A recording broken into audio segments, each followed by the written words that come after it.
பொண்ணு மாப்பிள்ளை ரிங்கை மாற்றினதுக்கப்புறம் நிற்க வச்சு மாடல் மாடலாக ஃபோட்டோ எடுத்துருந்தாங்க. சரி எடுக்கட்டும்னு சொல்லிட்டு நான் கீழே இறங்கி வந்து ரிலேஷன் கூடலாம் பேசிட்டு இருந்து அப்படியே வீடியோ எடுத்தேன். இவங்க வந்து ஹஸ்பண்டோட பெரியப்பா பொண்ணு, பக்கத்தில் இருக்கவங்க வந்து அவங்களோட ஹஸ்பண்ட். அதுக்கப்புறம் இவங்க வந்து இப்போ பெரிய நாத்தனாரோட ஹஸ்பண்டு, பக்கத்தில் இருக்கவங்க வந்து இவங்களோட அப்பா. எனக்கு வந்து அவங்க அண்ணாவா, அதனால் அவங்களும் எனக்கு அப்பா முறையாக ஆகிட்டாங்க. ஃபோன் பண்ணலாம், ஏன் ஃபோன் பண்ணலன்னு சொல்லி ஃபோன் பண்ணி கேட்பாங்க. அந்தளவுக்கு பாசம் அதிகம். அதுக்கப்புறம் பொண்ணு மாப்பிள்ளையை உட்கார வச்சு எல்லோரும் நலங்கு வச்சுட்டு இருந்தாங்க.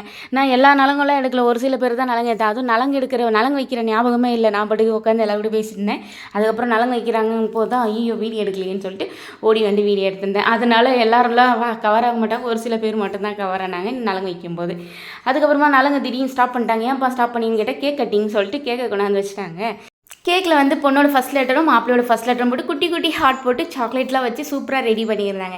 எங்கள் மச்சின நிச்சயதார்த்தத்தை ரொம்ப நாளாக எதிர்பார்த்துருந்தேன், எப்போ நடக்கும்ன்ட்டு.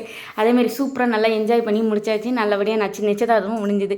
அவங்களும் ரொம்ப நல்லா என்ஜாய் பண்ணாங்க. கேக் கட்டிங் அப்போ குட்டீஸ் இல்லைனா எப்படி, குட்டீஸ் இருந்தால் தானே அது ஒரு ஜாலி. அதனால் குட்டீஸ் எல்லாத்தையும் ஸ்டேஜ் மேலேற்றி 2 பேரும் சேர்ந்து சூப்பராக ஜாலியாக என்ஜாய் பண்ணி கேக் கட்டிங் பண்ணாங்க. கேக் கட் பண்ணிவிட்டு கேக் ஊட்டுவாங்கன்னு பார்த்தா அதில் இருக்க சாக்லேட் எடுத்து மாற்றி ஊட்டிக்கிட்டாங்க.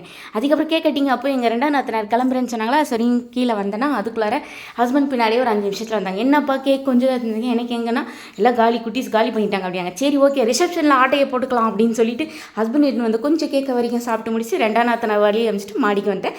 பேலன்ஸ் வீடியோ வந்து நம்ம பார்ட் 10ல் பார்க்கலாம். பாய்.